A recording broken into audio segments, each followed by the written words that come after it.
Hello and welcome everyone to the Lobular Breast Cancer Alliance webinar on the clinical potential of 18F Fluoroestradiol, FES, PET imaging for patients with metastatic lobular breast cancer, sponsored by GE Healthcare. My name is Laurie Hutcheson, and I'm the Executive Director of the Lobular Breast Cancer Alliance, and am myself a patient advocate who has been treated for invasive lobular carcinoma. With our panel today, it is our hope that we will provide a comprehensive picture of FES PET imaging that will be educational for patients, radiologists, and oncologists alike. So without further ado, I will introduce our panelists. Our first presenter will be Dr. Gary Ulaner. He is the Director of Molecular Imaging and Therapy at the Hoag Family Cancer Institute. Dr. Ulaner has been the principal investigator of prospective clinical trials for 6 novel PET radiotracers for patients with breast cancer, prostate cancer, and myeloma. His clinical trials emphasize targeted imaging to guide targeted therapy of cancer. Dr. Ulaner is on the scientific advisory boards of Imogen AB, GE Healthcare, and fortunately for us, the scientific advisory board of the Lobular Breast Cancer Alliance. Dr. Ulaner currently runs a clinical trial of FES PET, including patients with invasive lobular carcinoma, and I know we're going to hear more about those. Our second presenter will be Dr. Hannah Linden. She is a medical oncologist with the Seattle Cancer Care Alliance, specializing in breast cancer, with expertise in endocrine therapy, clinical trials, and molecular imaging. She is the Athena Distinguished Professor of Breast Cancer Research and Clinical Director of the Breast Cancer Program at the University of Washington, Fred Hutcheson Cancer Research Center. Her research is focused on new breast cancer therapies and molecular imaging techniques. Dr. Linden played a significant role in the development of FES PET and the FDA approval of this tracer. She is also a co-principal investigator for the ECOG ACRIN FES trial EAI 142, which I know we'll hear more about. And finally, I will be interviewing patient advocate and breast cancer veteran Stephanie Nunez about her experience with undergoing treatment with FES PET. A wife, mother, accountant, and lifelong competitive figure skater, Ms. Nunez was diagnosed with metastatic pleomorphic lobular breast cancer in 2007 at the age of 38. Her mother was a metastatic breast cancer patient from 2002 until her death in 2008. So she has spent almost 2 decades advocating for herself and for others. Ms. Nunez was one of the first patients at UC San Diego Health to undergo an FES PET, and we're going to be hearing more about that as well. For the next 45 minutes or so, we'll be hearing first from Dr. Ulaner, then from Dr. Linden, and finally, I will be interviewing Ms. Nunez. And after we have heard from our speakers, we will ask questions of our panelists for another 10 minutes or so before we conclude. Thank you very much, Laurie. It is always a pleasure to be working with the Lobular Breast Cancer Alliance. And it is an honor to be here with Dr. Linden and Ms. Nunez to discuss estrogen receptor targeted PET scans using fluoroestradiol and its potential value in patients with breast cancer, particularly patients with lobular breast cancer.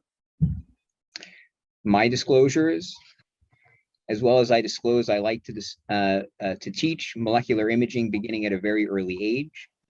Here's my son, Ilya, and my daughter, Annabelle, assisting me teaching molecular imaging course. This was prior to COVID, so here's a more recent photo of the family as they've adapted to us moving from New York to Southern California. This is the general principle both for fluoroestradiol as well as for the multiple other molecular imaging and therapy agents that are being developed and are being translated to help patients in the clinic. We'll say that there's a cancer cell, and each different type of cancer cell expresses targets. In this case, we're going to be discussing the target being the estrogen receptor on breast cancer cells. We can design binding agents that bind to the target much like a key fitting into a lock, so that we can specifically hit our targets and not hit things that are not our target, which allow us to specifically bind to the cancer cells of interest and not find things that are not cancer. We can link to those designed binding agents, radioisotopes. These are small molecules that emit radiation. Now, if we have something that emits a small amount of radiation, like fluorine-18, we can design imaging agents that allow us to image the breast cancer cell expressing the target that we bind to. If we have a radioisotope that emits a very high level of radiation, we can even design keys like this that can deliver a killing amount of radiation to cancer cells and provide develop novel cancer therapies. So in specific, we're going to be talking about today the target being the estrogen receptor. The binding agent is estrogen, which is found in all of our bodies naturally. And this estrogen has been linked to a fluorine-18 molecule that emits a small amount of radiation, enough to be detected on a positron emission tomography or a PET camera. And that allows us to localize where this molecule goes. This key, the fluoroestradiol, binds to its target, the estrogen receptor on breast cancer cells. And that allows us to exquisitely visualize breast cancer at a sensitivity and detail that has never before been possible. So there's been extensive research on fluoroestradiol, or FES, over the last 30 years. Dr. Linden, one of our speakers, is one of the prominent developers of the research behind FES over its development over the last 3 decades. And what has been shown from this tremendous amount of research is that FES allows us to evaluate the estrogen receptor both non-invasively and allows us to see the whole body in one imaging test, from head to as far inferior as we image, in order to demonstrate estrogen receptors in individual patients. Now, I put this slide in as very important to distinguish that there are different types of PET scans. Many people confuse FDG PET with the FES PET. And I often get asked questions like, which one should I do first, or which one is better? And the answer is not nearly that simple. Each agent is very distinct. The common FDG PET scan evaluates glucose metabolism. And as cancer cells often use a lot of glucose for energy, that allows us to visualize cancer cells through its utilization of this sugar molecule, glucose. Seriana PETs are entirely different. They're not looking at glucose, they're looking at the estrogen receptor. So when people say which one is better, the answer is really neither. It's that each has its own strengths and weaknesses, and each should be utilized for its own particular clinical indications, which we will cover in the next few minutes. This is what one of those FES or fluoroestradiol PET scans looks like in a normal patient. You can see the outline of the body here in what's called a maximum intensity projection image. The head, chest. This large structure is the liver, and FES is excreted through the liver. It's removed from the body by the liver and then excreted into the bowel. So it's usually a prominent focal point on these FES PET scans. And then we'll also see the kidneys and bladder. These are the normal structures we're supposed to see, which then provides us a baseline for if we see something else that's probably abnormal. Of note, the liver being so bright on these images often makes it difficult for us to evaluate the liver. So for people who are interpreting FES PET scans, I recommend to them to do something called widening the PET window, which allows us to see behind the avidity in the liver, which is there physiologically. And this is analogous to how when we evaluate FDG PET scans, we change the window in order to evaluate the brain. Here are a number of potential applications for this technology, for the FES PET scan.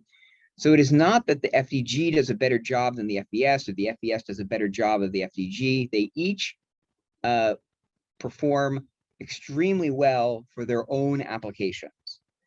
For the FES PET, really one of the biggest indications is determining the estrogen receptor status in patients in order to determine whether estrogen receptor targeted therapies should be utilized.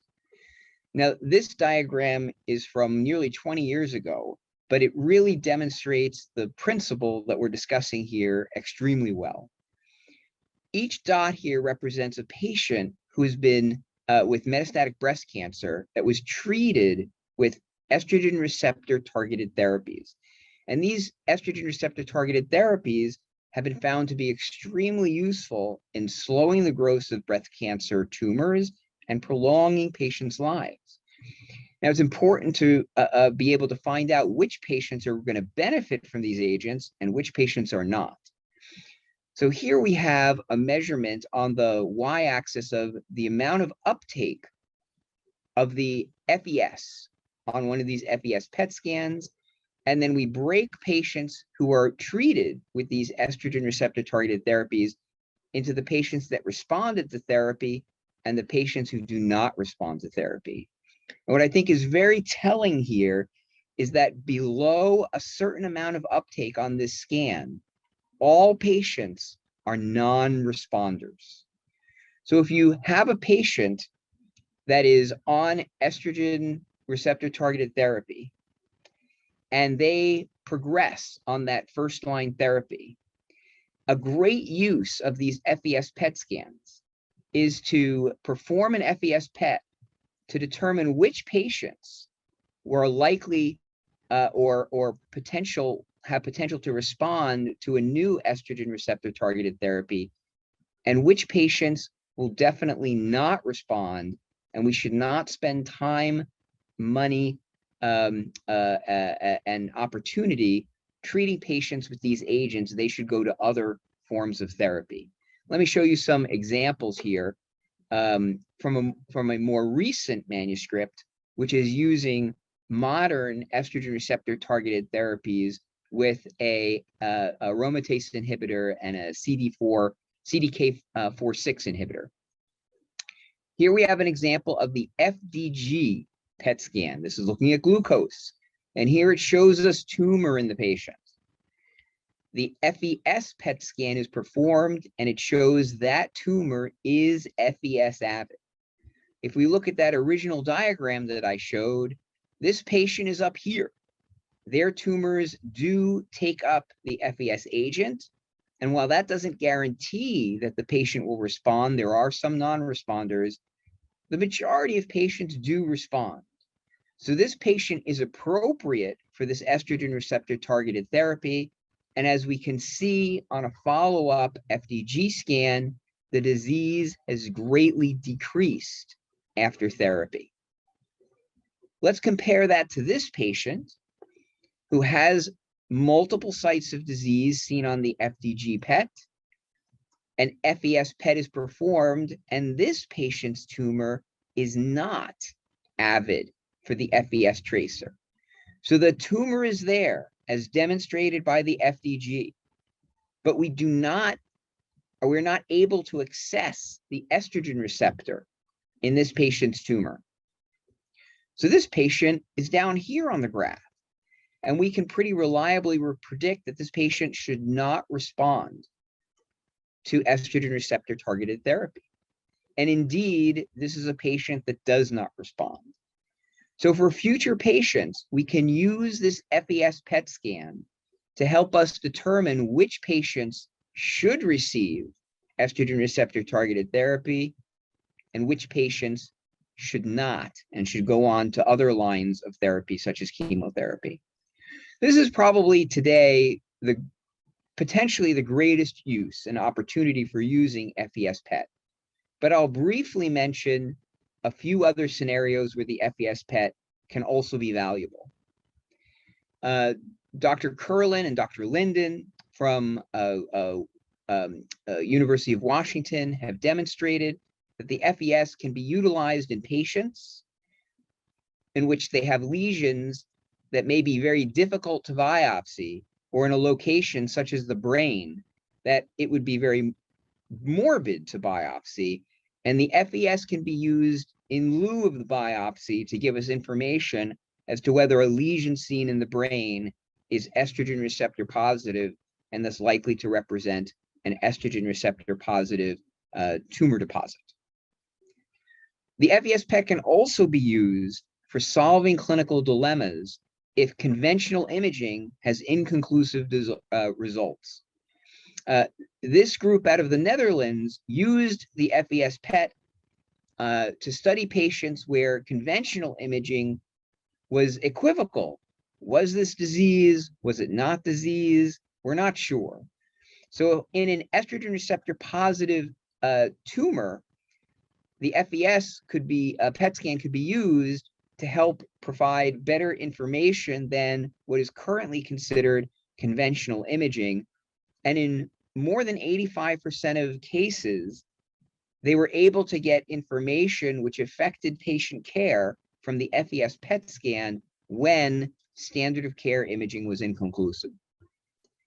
And then finally, I'm hoping that FES will find a growing role in the assessment of the extent of disease, particularly in tumors that are not FDG avid. They're not very metabolically active.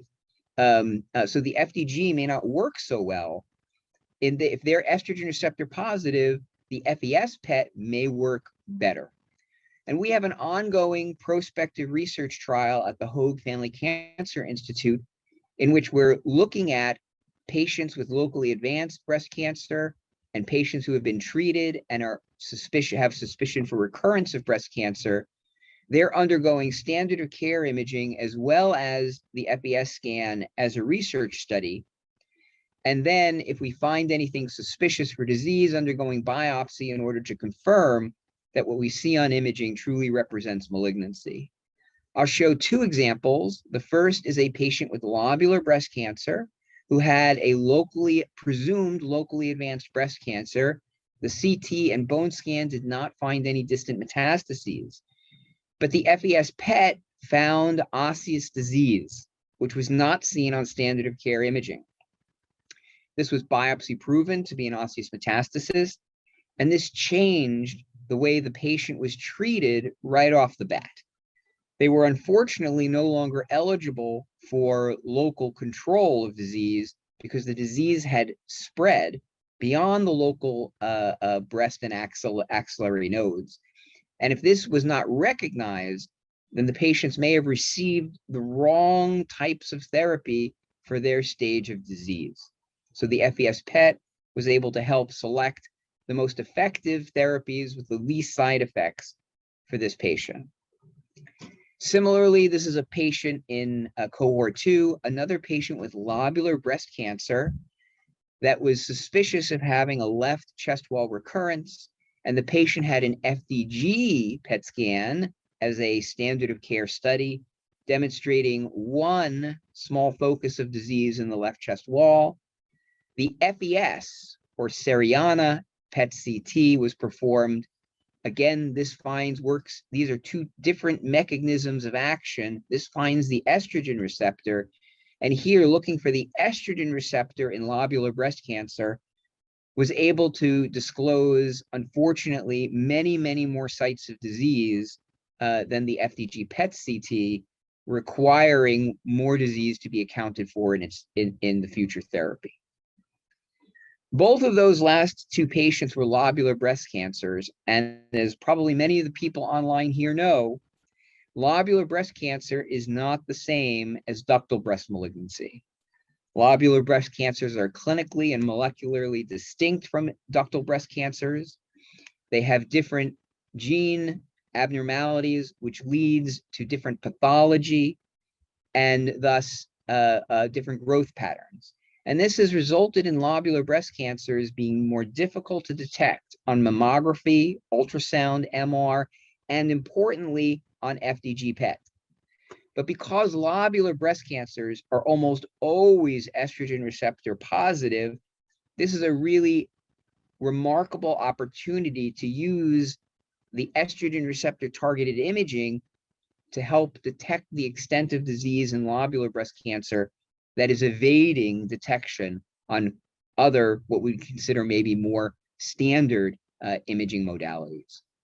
This is a retrospective study that we published demonstrating that in patients that were accrued on clinical trials, and then we retrospectively reviewed those clinical trials, that the FES, the fluoroestradiol PET scan, which looks for the estrogen receptor, was in most patients able to detect extent of disease better than the FDG, which detects metabolism, which tends to be lower in lobular breast cancer.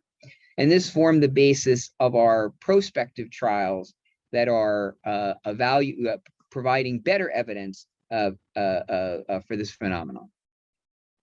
So with that, I'll summarize and say that molecular imaging has become a really key advancement in the care of patients with malignancy.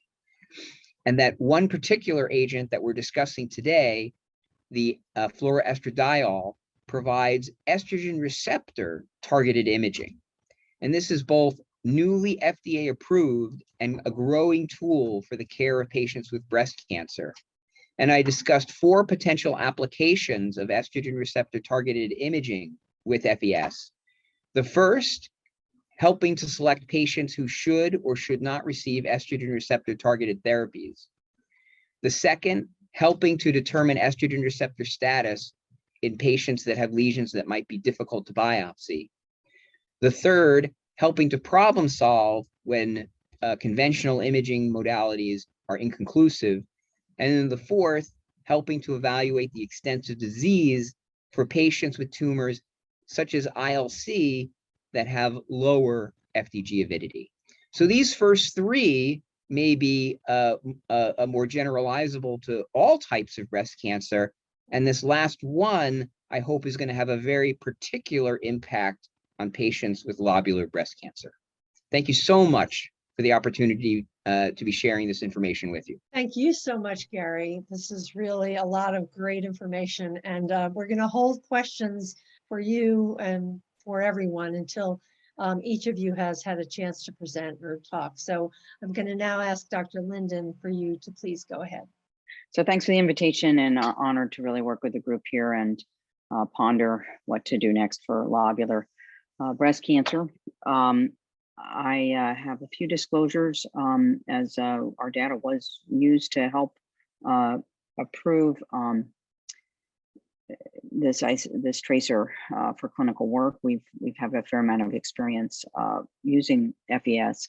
I've also worked with many companies, some of whom have selective estrogen receptor down modulator drugs that they want to test with FES. So some of these are a little bit relevant. Some of these really aren't. They're just other clinical trials we've been involved with. I'm a practicing medical oncologist and a researcher, and I also help with teaching. So I want to be careful about the disclosures and be clear. So today I just wanted to talk about the unmet need that is in imaging for lobular tumors, in both a little bit about primary, but mostly about metastatic. The tracer Cerianna is only for use in metastatic tumors, and we'll talk about why. I want to talk a little bit about other tracers and FES and discuss the clinical settings where I think they're valuable for lobular tumors, and just explain a little bit about what I think we can do with this tracer and what I think we can't. I wish it was a home run. I think it's a fantastic and important step forward. It's going to make a huge difference for how we care for patients, but it's not perfect. So there's this tip of the iceberg phenomenon. where you can see the big things, but you can't see what's under the surface. And I think for breast cancer, ductal and lobular, you can see certain areas that are very common in these tumor types, like bone, lung, lymph nodes, brain, retroperitoneal, that's behind your belly cavity and around your kidneys.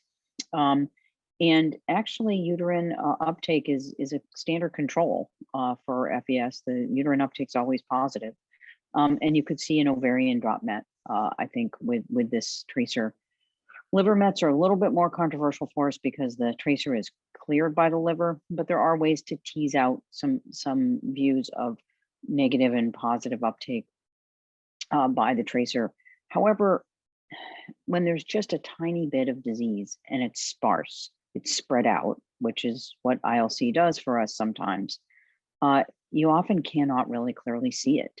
And the frustrating piece is the GI tract and the peritoneal cavity, the abdominal, the front part of your abdomen, not your back.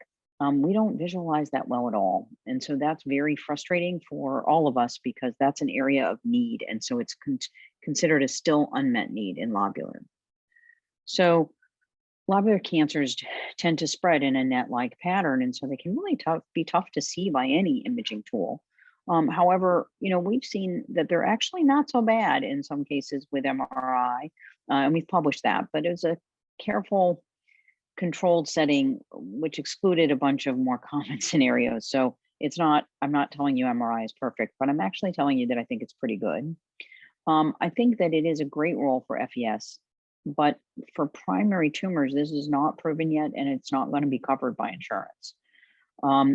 I think that we still face a huge challenge because if the tumor spreads into lymph node, but it doesn't change the shape of the lymph node, it doesn't stretch the architecture, it doesn't make it look different. You can only see it by slicing it in half and looking inside of it, then the imaging is not going to be able to see it. Whereas FES might be able to if there's enough estrogen receptor in there, if there's enough tumor in there, and there's enough density. So I think it's promising, but we're not there yet. In terms of lobular tumors, in comparison with ductal, they are just more tricky, especially the primary tumors. You're more likely to have a tumor on the other breast, and you're more often to be strongly hormone receptor positive, both estrogen and progesterone receptor positive. And these are associated with hormone replacement therapy postmenopausally. They are much more slow growing, indolent, and very likely endocrine sensitive. They often have late recurrences, which can be slower growing. And so these tumors are going to benefit tremendously from the advances in ductal carcinoma that have happened around synergistic agents that go with the ER-directed therapies like CDK4/6 inhibitors such as palbociclib. So in terms of pattern of spread, the lobular tumors love to constrict tubes, and they do spread like a net. But what I was trying to draw here is that if you just keep running the net over the net over the net, and they keep growing, then you get some sort of density, and you can get a significant cluster of cells that's going to be seen by imaging. And I don't know whether that's a centimeter or half a centimeter. It probably depends on the density of the tumor in there and the level of estrogen receptor expression for how little it would take to see by an FES scan. But these are things we haven't figured out yet. So what is the optimal imaging modality for lobular tumors? Well, none are perfect, but I do think FES is promising. If you're really worried about intestinal tumor, you sometimes have to go to an exploratory laparotomy. But before you do that, using endoscopy, upper and lower endoscopy, is often very successful to identify the tumor, get a piece of tissue, which you can then get a molecular characterization for, such as finding out if PI3 kinase is active or other targets for modern therapies. But it's actually a myth that the standard imaging is not helpful. It's just not as helpful as we'd like. And I think FDG and FESPET are both very useful tools. And we've looked retrospectively at our data sets, and we can see lobular tumors by both these modalities. I think the other advantage for FES and lobular as well as ductal tumors is that if you have a bone dominant tumor, is going to be sometimes challenging to successfully biopsy. Sometimes you just get normal non-healing bone, and this is where FES can help you and show you that you can see uptake, but it's not going to tell you what the HER2 status is or any other molecular target. It's just about the estrogen receptor. So we've got some ongoing studies here and in the Netherlands that will mature, showing probably what we have already seen, which is that FES is very helpful for ductal and lobular tumors. And for lobular tumors, it may be able to really show you a greater extent of disease. I think that diagnostic dilemmas sometimes really can be resolved with FESPET, including if it's negative. And we've had a couple examples of patients that don't have cancer, really, that have a different problem when we used FESPET to try to solve a diagnostic dilemma. But obviously, if it's positive, then you really know what it is. The typical lobular patient tumor has low FDG uptake and higher ER expression. And we actually looked at this in our database. And what you can see here is when you compare FDG uptake and FES uptake, there are a lot of red dots there. That's the dominant cluster. And what that's about is those are the people with the higher FES SUVs and the lower FDG SUVs. So we actually saw that the majority of the lesions fell into that category. And this suggests that FES is really going to be useful for lobular tumors. So where are the gaps? Unfortunately, the abdominal cavity is the big one, and the intestines themselves. And I don't think FFNP is going to get us over that, but FFNP is an exciting tracer that we're going to be able to study in a multi-center trial because it's the reason I'm excited about it is it's downstream of FES and can tell you whether that pathway is activated, not just whether that receptor is present. But I do think that FDG has been helpful for me in managing lobular tumors, and our data would suggest that it's not something that is used less. In fact, we do see lobular tumors by FDG PET. So where are we going to go? Well, I think these trials will soon report out, but more work needs to be done to determine that threshold that we were talking about how much ER expression is necessary to find that tumor. The oral SERDs are in development and will probably displace fulvestrant once more trials mature. And I think the imaging can help evaluate the use of these drugs, but I think these drugs will be very useful for lobular patients. And all the molecularly targeted agents that have become available are helpful, as well as the ones that are in development. You know, we have a CDK2/4/6 trial in development in phase 1, and I think there will be more agents that we develop that help patients who have been treated with the CDK2/4/6 inhibitors already and then need another treatment. And I think it's a major step forward for us that we're staying away from chemotherapy and going more with endocrine therapy. And FES is going to be very helpful to determine, you know, whether you want to proceed with more endocrine therapy in a given situation with a patient, because we know that the FES uptake predicts clinical benefit for breast cancer patients from endocrine therapy. And I think with that, we can take any questions, except we may have a different speaker first. Thank you so much, Dr. Linden. Yes, we are going to go to one more speaker. Welcome, Stephanie. Thank you so much for your willingness to share your experience with FESPET with us. I have a few questions for you, and I'm going to give you a minute at the end if you have anything that you want to ask of either Dr. Ulaner or Dr. Linden as well before we get into the other questions I've collected. So my first question for you is, how did you come to have FESPET, and what did you hope it would mean for your treatment?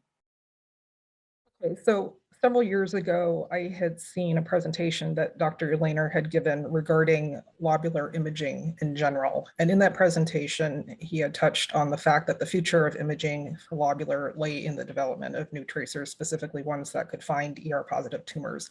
So I had known for quite some time that something like this was in the works. I belong to a private Facebook group for metastatic lobular patients. Earlier this year, there was some discussion of FESPET in that group, specifically where one could access the scan. Someone happened to mention my cancer center, UC San Diego. And so the next time I saw my oncologist, I said, hey, so what's your opinion on FESPET? And she kind of paused for a minute and she looked at me and she said, I actually think that would be a good scan for you. At that time, this was in June of this year, she was not ordering FES PETs as a matter of routine. By the time I had the scan in August, UCSD said I was only like their second or third patient to have done it. So they were frankly just as excited as I was, which was pretty neat. So my oncologist specializes in metastatic lobular. She's fully aware of all the imaging issues that surround it. And so she had felt for a long time that the probability of me having higher disease burden than what we were seeing on CT or FDG PET was very, very probable. And that both she and I felt that doing an FES PET could be a productive thing to do. So that's how I came about having one and why I had it. And were you on hormonal therapy at the time? No, I was not. I was on Xeloda as a single agent. Since then, I have switched to Verzenio and tamoxifen. And as Dr. Ulaner touched on, one cannot have an FES PET while on tamoxifen, or for that matter, Foslodex, because of the way those drugs interact with the estrogen in the tumors. So another FES PET from me would be on hold until either I take a break from tamoxifen or invariably switch to a different therapeutic agent. But at the time of the FES PET in August, I was only on Xeloda. And from your experience, are there other things that potential patients should note about having this scan, either what they shouldn't be doing or what they should have already done? Well, if a patient hasn't had a PET scan in general, all they really need to know is that there's sort of a time-consuming event that you have to sit around waiting for the tracer to uptake, this sort of thing. For the FES PET, and you have to do the same for FDG, UCSD had me fast for 4 hours, so I was a little hungry, but other than that, it's really pretty straightforward.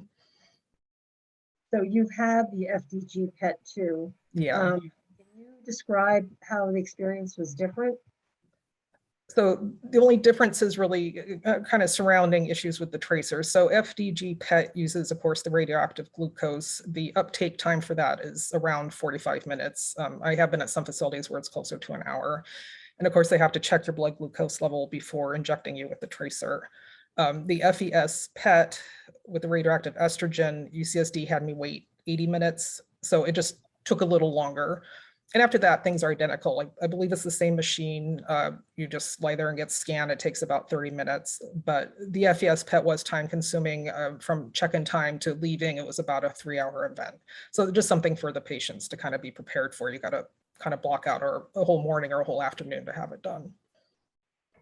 If you had FDG PET or other imaging, was it your experience that it picked up anything different than your other imaging did?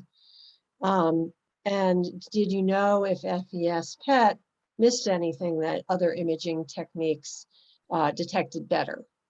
Yeah, so yes to both. I have known metastatic disease to one of the muscles by my right eye and also to the cranial nerves that run behind the eye to the brain stem. Those show on MRI, and we mainly knew about them just off of symptoms, but they don't show at all on FDG PET.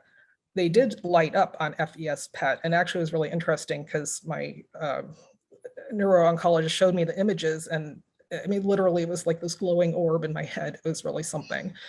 As far as missing something, it's a little hard to say. I had the FES PET in August. I get routine brain MRIs because of a history of brain metastases, and also they want to look at the cranial nerves. So I had a brain MRI in July, and then I had one in October. The October brain MRI picked up a new bone metastasis on the top vertebrae of C1. The report said that that had probably been there for about a year. That did not show on either FDG or FES PET, and I would suspect probably it was just too small to show, but it did show on the brain MRI. Can you describe how you went about getting access to FES PET? I know you spoke to your oncologist, but did you have any trouble, and is there any recommendation you would have to others who are seeking FES PET? I just got really lucky in that I was at a facility that was offering it. So I can't speak to how to go about getting it at a different facility if you're not being treated at one that's offering it. Perhaps the oncologist can answer that in the Q&A. I really got lucky, and I was also lucky that I knew to ask for it, because it's not something that my oncologist broached with me. I broached it with her. So can you say what FESPET has meant to you for your treatment? It has given, I think, both me and my oncologist some peace of mind that we are most likely dealing with the extent of metastatic disease that we thought we were dealing with. As far as treatment goes, because this was my first FES PET, we don't have an apples to apples comparison. You can't compare it to an FDG and say, oh, look, there's progression, because it's just, you can't, the SUVs are different. So down the road, though, I think just based on the fact that my cranial nerves and the eye muscle lit up, this is going to be a good scan for me to have, and my team agrees. And so once I can either switch off of tamoxifen to something else or take a break from tamoxifen, that will probably be the scan that we kind of stick with. So we feel like we've got a good baseline going forward. And in the meantime, we can use FDG and CT and everything else and feel a little more confident in those results. That's great. And you just answered my next question about whether you're going to proceed with more scans going forward. And Yes. it sounds like you have to Yeah. work out the medication and Yeah. make a change perhaps Exactly. first. Yes, But, for sure. okay. Yes. So is there anything more that you think people should know about your experience or the experience generally with FES PET that we haven't touched on that you feel it's important to share? No, I think what's been covered has been very comprehensive. I mean, it's a decision one has to make with one's oncologist and to follow their judgment on what is suitable in someone's particular situation. I've been at breast cancer for so long, and I'm so heavily pre-treated that we sort of have to hit all the avenues and hit all the new things as they come up. So it's a very individual experience, but yeah, just make a decision in conjunction with your oncologist and go from there. So I wanted to give you a chance before we opened it up to other questions. If you have any for Dr. Ulaner or Dr. Linden, please go ahead. I actually do not. Their presentations were very informative and covered everything that I was interested in. So thank you for that. Sure. Okay. So now I have some questions probably primarily for you, Gary and Hannah, that we have collected from patients with all stages of lobular breast cancer, primarily from some of the lobular breast cancer private Facebook patient groups. They're mostly not directed specifically at one or the other of you, and so please feel free to chime in and add to or modify an answer. And then you'll have some time to ask your own questions as well. So my first question is, can you clarify, it sounds like what was described is that sometimes lesions change and stop being hormone receptive positive, or they change in how they are hormone receptive positive. And they may light up differently then or less on an FES scan. And so that means about your hormone receptor status that it has changed. And does that then mean the tumor may no longer be responsive to any hormone therapy? If you could just talk about that and how that you described how that affects clinical decision making, but if you could elaborate on that, that would be great. Thank you for the question, Laurie. Indeed, there is a phenomenon where tumors, due to pressures with treatment, as Ms. Nunez was describing, having multiple prior therapies, they can change with time.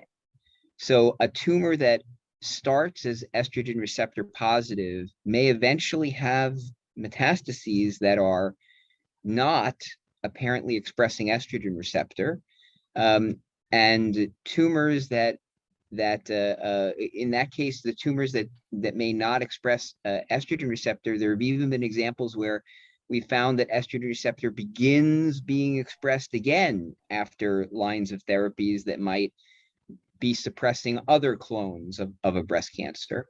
The FES here, whether or not the actual tumor is estrogen receptor positive, may be less important than whether the estrogen receptor is accessible to drugs like FES and then the medications that would be used to treat it.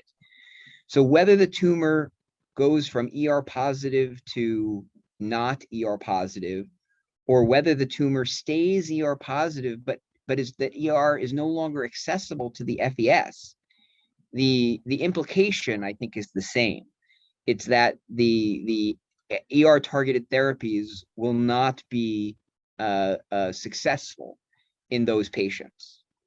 So the FES, in one way of thinking of it, provides you more information than the IHC, the immunohistochemistry on the pathology. Whether or not the estrogen receptor is present on the immunohistochemistry, if the FES can't find the estrogen receptor, then that is a tumor that probably estrogen receptor targeted therapies will not work. Thank you for explaining that. So next question for both of you, and I think I heard this touched on a couple of times, but would you say there's a role for FES-PET in general surveillance of staging or identifying where the lobular breast cancer tumors are located in early stage breast cancer? Or is it only for use with patients diagnosed with later stage ILC and or suspected metastatic disease? I think Anna, it's right you wanna now for the take latter. first crack? Yeah, for the latter right now. You know, I think this is what I was trying to get at in my talk. I think we all hope it's going to be really helpful for staging, but you know, it's not going to find the isolated tumor cell in your lymph node. I'm quite sure it's not going to do that. So it's not a microscope, it's a more macroscopic picture. It is right now not indicated for that and not proven for that. And I don't think it's going to help clarify the extent of disease when you're really talking about stage 1 tumors. I'm really hopeful that it will be helpful for stage 2 and stage 3 tumors to really fully stage them and to spare us in the future the very disappointing finding of, wow, there are 10 positive nodes and we didn't think there were any. That's what we hope for. But again, it's not going to show just the few cells. It can't do that. That's not what PET imaging is designed to do. So right now its use is for people who already know they have metastatic disease, or it can be used to help solve the diagnostic dilemma when you think you might have metastatic disease. But it's not a screening test, and it wouldn't be appropriate in that setting. I entirely agree with Dr. Linden. The current FDA indication is for patients with known or suspected metastatic disease. Before we start using it for other indications, such as in the clinical trial that I discussed, where we're using it for patients with locally advanced disease to find unsuspected distant metastases, that is not a current application. These are research projects that are looking to try and expand the potential applications of FES and are not in the current usage. So current usage, known and suspected metastatic breast cancer. And it does sound like it's helpful. I mean, not that anyone wants to hear that there's metastasis, but it may mean the difference in avoiding mastectomies and that sort of clinical, very acute intervention. And it'll help you. It helps you with two things, because it's going to help you identify the extent of disease, maybe, but it also shows you that you're going to respond well to endocrine therapy. And I think the old school is that, you know, when people have a tumor that say grows while you're on the adjuvant or an anastrozole, oh, you have to go on chemotherapy. And, you know, we got better treatments than that. So I think FES does two things: tells you where the tumor is, but also tells you what therapy might be best for it. Which is a tremendous advance in imaging technology, right? Traditionally, you know, for decades now, imaging for patients with breast cancer has just been, where is the metastasis, and is the metastasis getting bigger or smaller? So the ability to have an agent like FES, which says to the medical oncologists, you should or should not be using a specific type of therapy, is a huge advance. I have a related question from one of the patients who had written in, if a biopsy shows ER positivity, but a patient's already on chemotherapy, what would be the clinical advice be at that point about getting an FES scan and continuing the chemo or not? Yeah, so that what's hard here is if the chemo's working and it's relatively tolerated, like, you know, capecitabine often is, I would be continuing the therapy because, you know, oncologists don't like to take the arrows out of the quiver and then put them back. We tend to want to just treat and keep treating, and then because you don't want the tumor to sort of develop a resistance to you already giving it treatment. But I think a really nice role for FES is you're on chemotherapy and you need a break from the side effects, or you are experiencing disease progression. FES could be very helpful because it would identify not just what that one site you biopsied showed, it would be able to tell you what all the sites were doing. So if that one site you biopsied was ER positive, but the other sites on the scan are ER negative, or maybe, you know, half and half, that suggests you're not going to do well with just anti-estrogen therapy, and you're going to need to stay with a different type of treatment. But if everything's ER positive by FES, you know, then it might be a nice time to either recycle an endocrine therapy or try a different endocrine therapy with or without a molecularly targeted agent. So I think that is precisely the situation where it's really quite useful. Yeah, that's great. So I have a couple of questions from an oncologist who said she had no knowledge of FESPET. So the first is, what is the data on the utility of the scan in determining endocrine resistance, primary and secondary? And I think, Gary, you mentioned both retrospective, both of you, and prospective trials. And can you elaborate, answer this question and explain how together they demonstrated the benefits of this?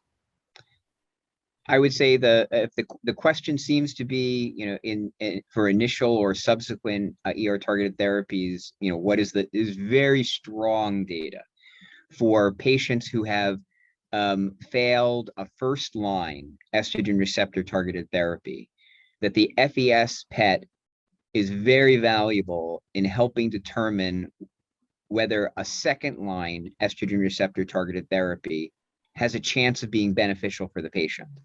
So maybe the FES scan is most useful when the scan is negative, because then that negative scan tells you that a second line estrogen receptor targeted therapy is not going to work on this patient and can have a huge impact on treatment choices. For the first line, like newly diagnosed breast cancer, should I use a first line estrogen receptor targeted therapy? There is a current Akron research trial investigating just that question.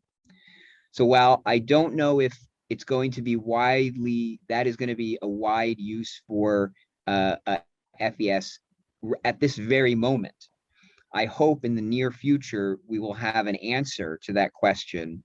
And we all hope that it's going to match what we already know about how it does for how well it does for predicting second line estrogen receptor targeted therapy.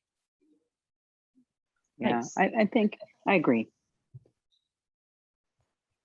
So the second question from this oncologist is, how should the scan be best sequenced with other imaging modalities?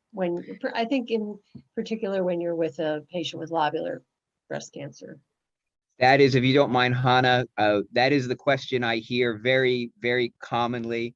How do I sequence them? Which one do I use first?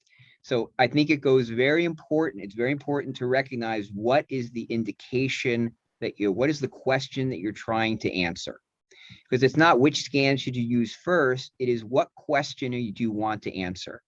If you want to answer if the patient is getting better or progressing on a line of therapy, that's the job of FDG PET or CT bone scan. Right now, I don't think many people are using FES to determine whether the treatment response or treatment progression. If you're asking the question, I know the patient is now progressing, what therapy should I use next? That's the right question to be answered with an FES PET scan. So it's not a which one comes first. It's a make sure you know what question you're asking, and then you use the appropriate test to answer the appropriate question.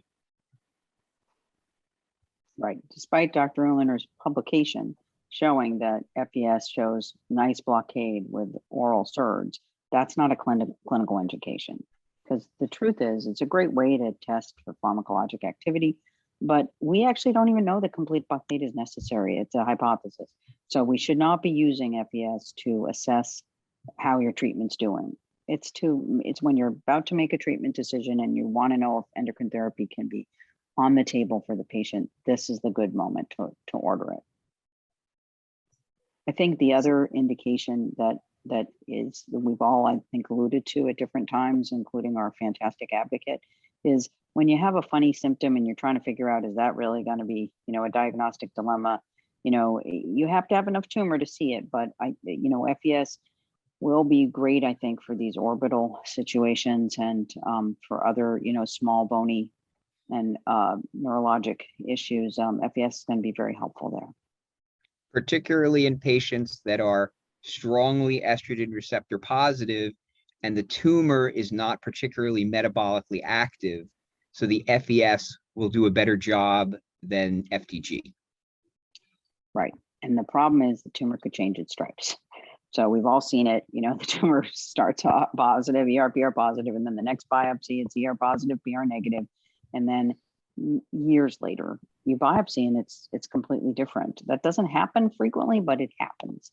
And so that's the challenge, is if the FES is negative, it could still be breast cancer. It just might have changed its stripes. The incidence of that is probably 15%, 10%. It's not high, but it's there. And we published that it goes away and can come back.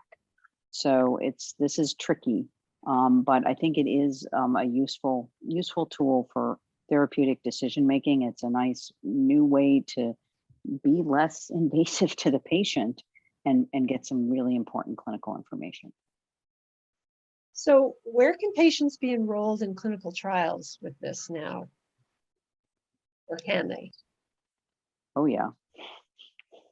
There are several, and I don't know of a complete list of them offhand. I know Dr. Linden performs trials. We perform trials at the Hoag Family Cancer Institute in Southern California, and it's not just this country. The Netherlands has been a very productive research group for estrogen receptor targeted imaging. So this is done, trials are being done in the United States as well as in multiple sites in Europe. But I think what's exciting right now is you can clinically order it, so that you're asking questions for the oncologist who's never gotten to use the tool is just really important. It can be clinically ordered, or you can participate in a study if your center has that open. The challenge with studies is they are sometimes open, sometimes not. But we are doing several studies, and I know GE wants to sponsor several more studies. So there will be trials out there using FES that you can participate in. And we're so thankful for all the people who've participated in these studies, because I think it's going to make just a huge difference for patients. And we certainly need more studies to be done so we can understand this better. Absolutely. I think it may be important to say that at this point, if you've heard of FES and your oncologist may not have, the patient might not know more at the moment than their physician. And if they're in the scenario where they say, I wonder if this might be useful to me, it's worthwhile asking your oncologist to contact the people that may know a little bit more than they do, to help determine whether the FES PET scan can benefit you. I think that we are probably underutilizing the FES PET scan clinically to date. There are probably thousands of patients each year in the individual scenario of progressing on first line estrogen receptor targeted therapy, and you need to know if you should use a second line estrogen receptor targeted therapy. And there aren't that many FES PET scans being commercially performed right now. So I think we need to do a better job of educating the patients and the clinicians about the appropriate indications for FES so that they know to utilize this tool when the appropriate scenario occurs. And so are there other ways besides a patient advocate bringing it to their oncologist's attention that oncologists and radiologists can be more informed about it? Well, I think this type of scenario of webinar that the Lobular Breast Cancer Alliance is sponsoring with GE is an absolute perfect example of how this information can be distributed among people so that people can benefit in the appropriate scenarios. Great. I have just a couple more questions. Has FESPET been useful in detecting the more difficult metastases such as omentum, peritoneum, and stomach? And I think, Dr. Linden, you may have mentioned that some of those areas are hard. Right, they're just all hard to get, and we've had patients with biopsy-proven lesions from those areas enroll in EAI 142, and and when we just can't see it reliably. It's a problem, and the Dutch group in the Netherlands did this fun study where they tried to figure out if they could change sort of what's happening in your gut to make your gut less non-specifically active. And so they did a controlled study where, for FES, you don't have to fast or anything, but they had some of the patients fast. They had some of the patients eat not fast, and they had some patients eat. They wanted to give them a nice fatty load. And so, of course, this is a study from the Netherlands, so it was chocolate. It didn't make a whit of difference. That's the problem. It helped maybe with the top of the biliary tract, but it didn't help anywhere else. So we're stuck. This is the problem, and it's a major disappointment. It's something that I get consulted about regularly. And unfortunately, I still have a close relationship with a surgeon who will do an exploratory lab to make a diagnosis for us. I think, Laurie, this comes to the issue of signal to background. And all agents have physiologic background. FES, unfortunately, has high background in liver, which is then excreted through the biliary tree into the bowel. So those are the areas that become very difficult to evaluate on an FES PET because there's such high background, it's harder to see the signal. But maybe to double the unfortunateness, this is also an area that has high background on FDG. The bowel has high background on FDG. So the bowel is a problem on both of these studies, and we need another solution when it comes to the bowel. Yeah, and really the whole area of where the stomach and the pancreas and the spleen are is actually fairly occult on just traditional CTs. It's difficult for radiologists to sort things out, and I've seen some odd things happen when the surgery actually happens. That we're just not perfect. Imaging is complicated, and it's when you look at the pictures, you're like, wow, that looks so complete. But there are areas of the body that we are just not as capable of imaging. And if you think about it, the breast, the one most of us are pretty familiar with, well, that's outside here. We've got an MRI and you can dial in all these different thresholds, but when it's internal, you got to deal with all those other features. And so that particular area is just challenging, unfortunately. I just want to kind of confirm, though, despite the fact that both of them have issues with some organs and some imaging, that for lobular breast cancer, FES PET imaging, because lobular breast cancer is so often estrogen receptor positive, at least initially, I guess, that FES PET imaging is really great with lobular breast cancer for showing micrometastasis, and maybe better than FDG PET. Let's say it's promising, but not yet proven. Okay. All right. Okay. And please don't, just because we tell you about these rare things where the tumor changes its stripes, really probably the lesson for lobular tumors is, they're pretty consistent. They're very consistent. They're usually consistently ER positive.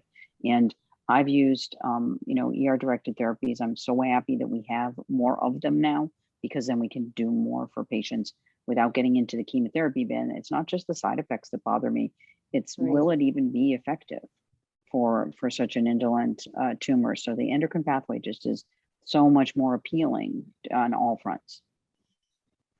So Dr. Linden, a lot of oncologists may not be aware of or using FDG PET, let alone FES PET. And it's not available every place, although you mentioned that it can be clinically ordered. So, and we as advocates can certainly spread the word through our mechanisms. Is there anything that you would suggest for getting the word out to oncologists and advocate for its widespread use? Well, Gary and I need to publish more, and we need to take a roadshow a few places, which we're doing. I think that's really what needs to happen, is we just have to interact a little bit more despite the pandemic. We have to, have some more conversations.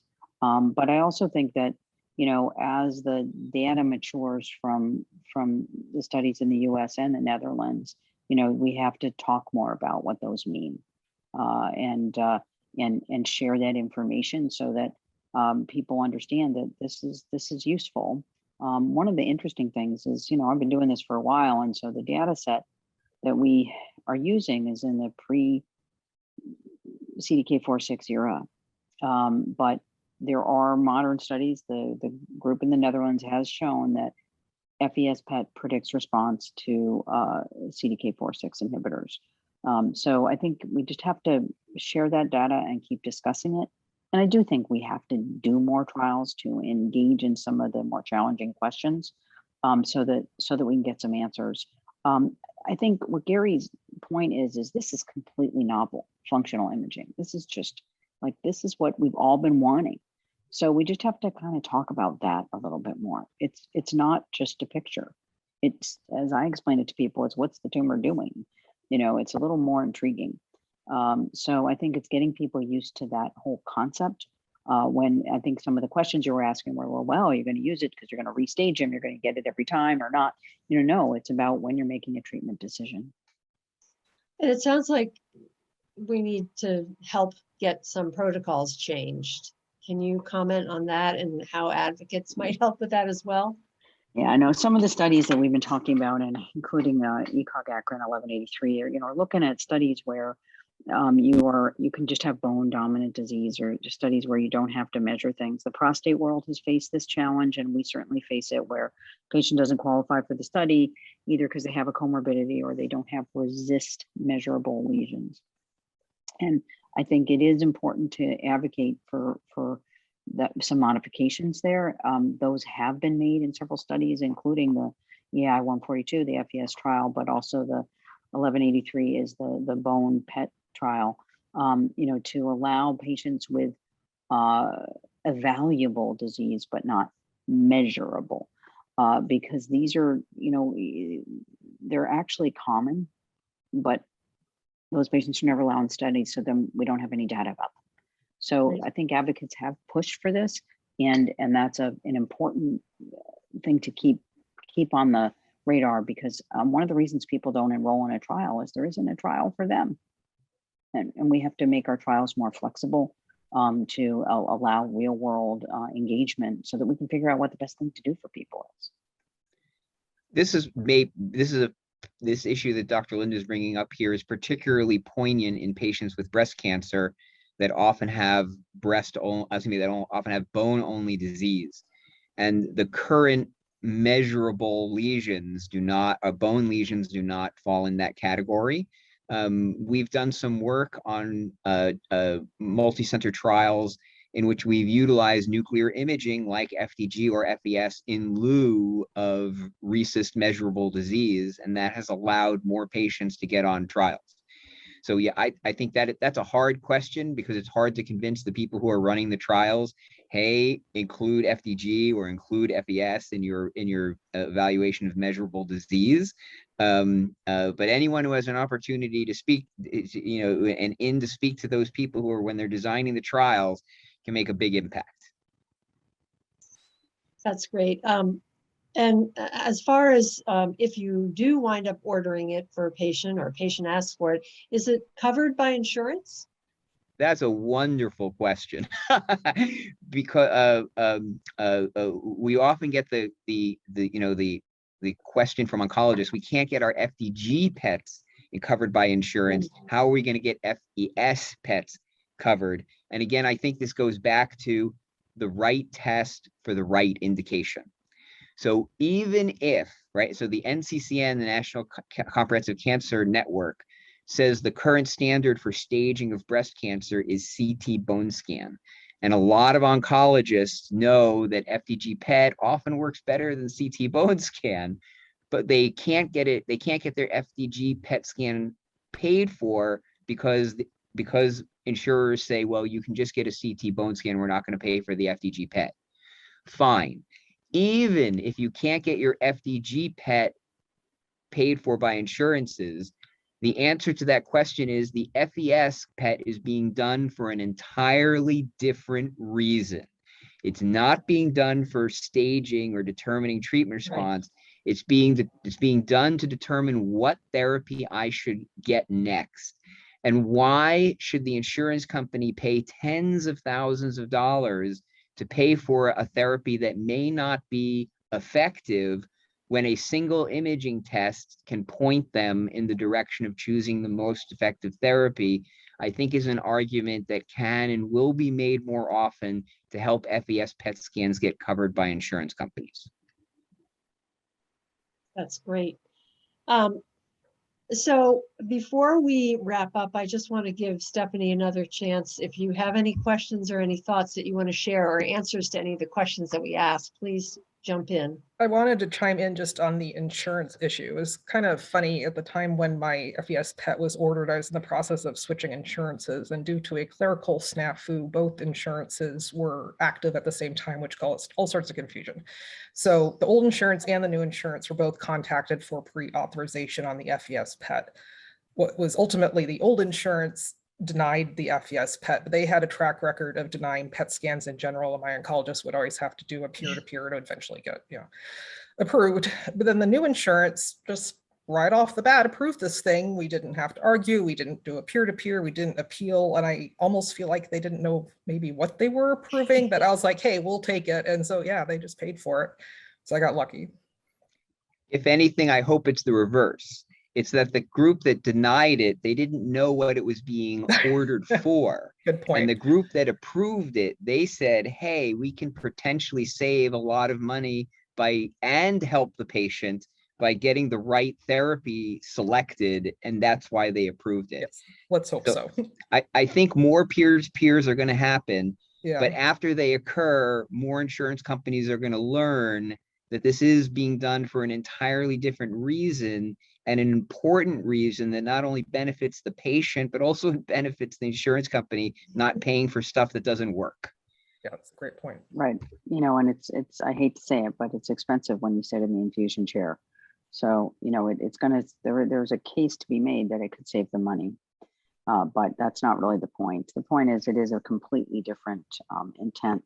I feel like it's extremely volatile and variable what's covered and what's not. And I'm not going to tell you I understand it very well, but I have ordered a few of these, and I am about to have to do a peer-to-peer for one, but the first few went right through.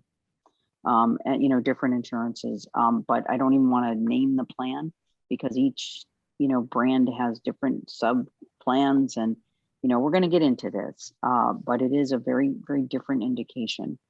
I think, it's going to take some getting used to for everybody. Well, thank you everyone so much. This is unfortunately all that we have time for today.